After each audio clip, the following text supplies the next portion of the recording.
The dark side of creatine supplements. Nobody talks about. Creatine is everywhere, in gym bags, on supplement shelves, and even in doctor discussions. It's cheap, incredibly popular, and backed by decades of solid scientific research. From athletes to everyday gym-goers, millions of people use it because it works. On the surface, creatine looks almost flawless. But here's the part nobody really talks about. Creatine does have a dark side. Not because it's dangerous for most people, but because it's widely misunderstood. Those misunderstandings lead to frustration, confusion, and disappointing results. People worry about the wrong things, misread normal effects, or use creatine in ways that quietly sabotage progress. Instead of adjusting hydration, dosage, recovery, or expectations, many people quit early and blame the supplement. Others push too hard too fast, thinking creatine makes them invincible. The problem isn't creatine itself. It's how easily it amplifies mistakes when it's used without understanding.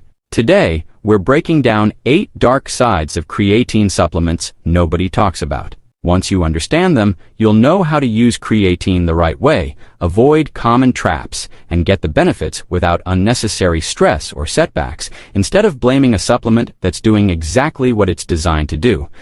But before we begin, drop your name and the city you're watching from in the comments below. All right, let's dive into it. Number 1, your muscles can feel tight at first. This surprises a lot of first-time creatine users, especially those who aren't expecting any physical sensation at all. After a week or two of consistent use, muscles may start to feel tighter, firmer, or slightly pumped, sometimes even on rest days. For people who aren't used to this feeling, it can be confusing and a little uncomfortable.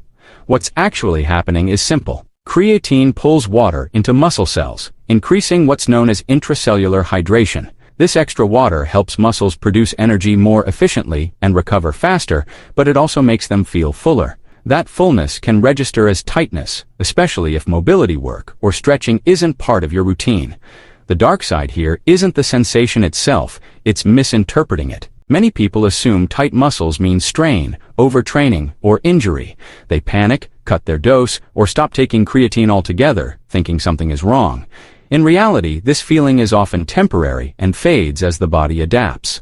Light movement, stretching, proper hydration, and warm-ups usually make this sensation much more comfortable. Once adaptation happens, muscles tend to feel stronger and more responsive rather than tight.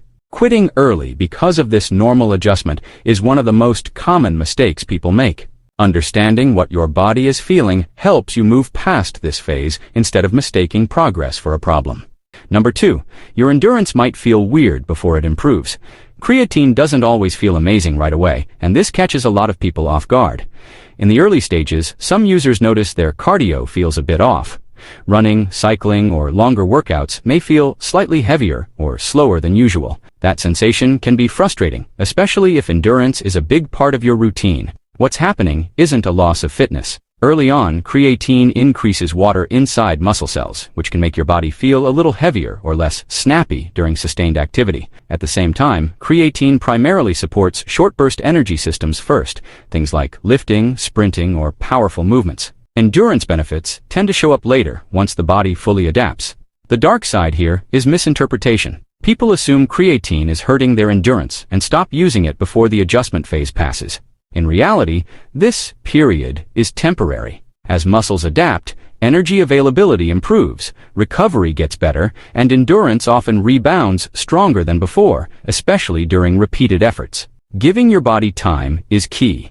Keep hydration high, don't drastically change your training volume, and allow a couple of weeks for adaptation. Once that phase passes, many people notice they can maintain effort longer with less fatigue. Creatine wasn't sabotaging performance, it was simply being misunderstood during the transition. Number 3, it tests your patience.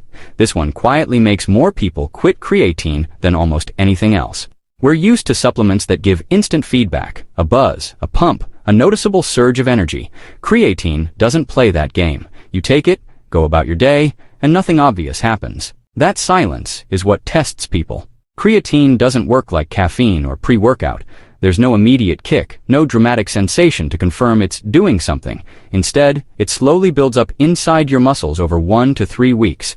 During that time, the changes are happening at a cellular level, not in a way you instantly feel. The dark side here is impatience. People expect results in days, not weeks. When nothing obvious happens, they assume the supplement is useless or overhyped.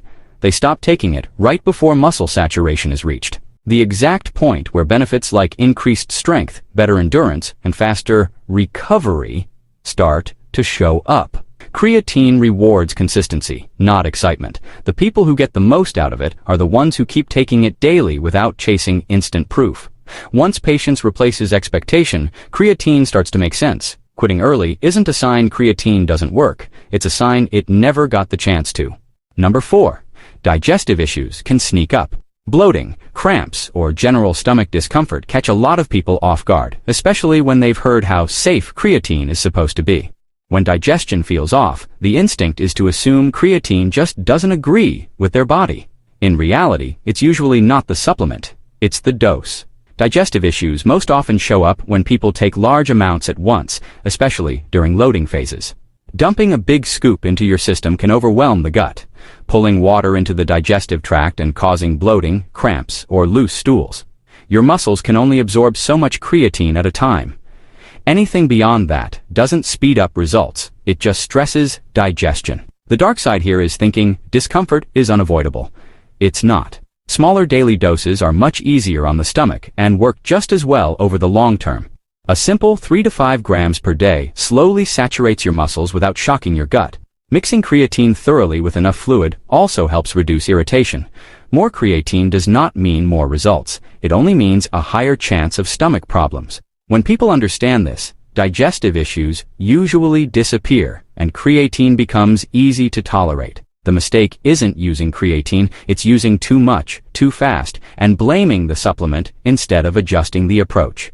Number 5. Hydration suddenly matters more. This is where many people blame the wrong thing and end up quitting creatine for no real reason. A week or two after starting, headaches show up. Energy feels lower than usual, muscles cramp or feel unusually tight. Creatine immediately gets the blame, even though it's not the real culprit. Creatine changes how your body stores and uses water. It pulls more water into muscle cells to support energy production and performance. That's a good thing, but it also means your overall hydration needs increase. If your fluid intake stays the same while your muscles are holding more water, the rest of your body can feel shorted. This is when dehydration-style symptoms appear. Headaches, fatigue, dizziness, and cramps are common signs that you simply aren't drinking enough. Creatine itself does not dehydrate you. In fact, it improves hydration inside muscle cells. Poor hydration is what causes the problem. The dark side here is misunderstanding this shift. People assume creatine is drying them out and stop taking it when the real fix is simple. Drink water consistently throughout the day, not just around workouts. Once hydration matches your body's new demands, these issues usually disappear completely. At that point, creatine feels supportive instead of uncomfortable, and its benefits become much easier to notice and maintain. Number 6. Sleep quality can feel different. This one surprises people who take creatine late in the day, especially those who are sensitive to anything that affects energy levels. Creatine isn't a stimulant like caffeine, but it does support cellular energy production. For some people, that subtle boost can feel activating if taken too close to bedtime. When this happens, falling asleep may take longer, or sleep may feel lighter than usual. People often panic and assume creatine is messing up their hormones, or acting like a hidden stimulant. In reality, the supplement itself isn't the problem, the timing is. Just like some people can drink coffee at night and sleep fine while others can't, responses to creatine vary. The dark side here is misattribution. Instead of adjusting timing, people quit creatine altogether, thinking it doesn't agree with them. A simple fix is taking creatine earlier in the day, such as with breakfast or post-workout. For most users, that completely resolves the issue.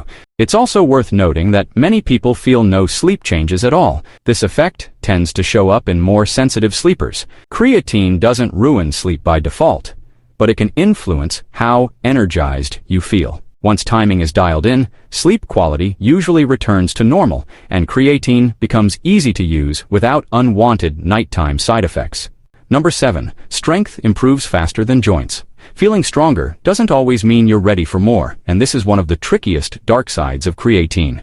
After a few weeks, lifts feel easier, reps increase, and everyday movements feel more powerful. That sudden confidence can be misleading if you're not paying attention to the rest of your body. Creatine helps muscles adapt quickly by improving energy availability and recovery. Tendons, ligaments, and joints don't adapt at the same pace. They rely on gradual loading, time, and proper recovery to strengthen. When muscle strength jumps ahead, connective tissues can be left playing catch-up. The result usually isn't an immediate injury. It starts as joint soreness, stiffness, or nagging aches in the shoulders, knees, elbows, or hips. People often blame creatine, thinking it's hard on the joints.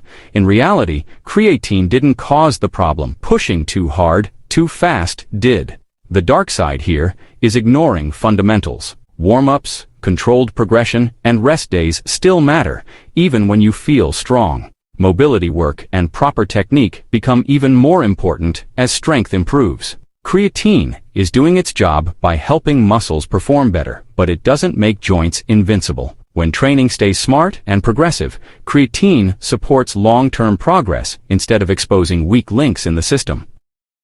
Number 8. You might overestimate how much you need.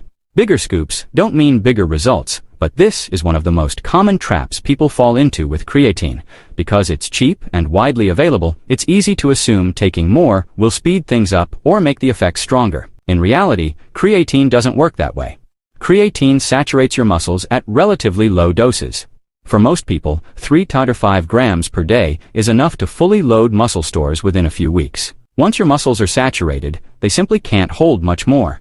Any extra creatine doesn't turn into extra strength or muscle. It just gets excreted or sits in the digestive system. The dark side of overdoing it shows up as wasted money and unnecessary side effects. Large doses increase the chance of bloating, stomach discomfort, cramping, or bathroom issues without adding any benefit. People then assume creatine doesn't agree with them, when the real issue is taking far more than needed. Keeping creatine simple is what makes it effective. A small, consistent daily dose works better than chasing faster results with oversized scoops. When you understand that more isn't better, creatine becomes easy to use, easy to tolerate, and far more sustainable. The smartest approach isn't aggressive dosing, it's patience and consistency. So, what's the dark side of creatine nobody talks about? It's not danger, it's confusion, poor habits, and unrealistic expectations. When you understand creatine, those dark sides stop being problems and start making sense. Now I want to hear from you. Have you ever experienced any of these issues with creatine? Or are you thinking about trying it, but still unsure? If you want a follow-up video on dosage, kidney myths, or how to take creatine safely, hit like, subscribe, and tell me what you want next. I'll see you in the next video.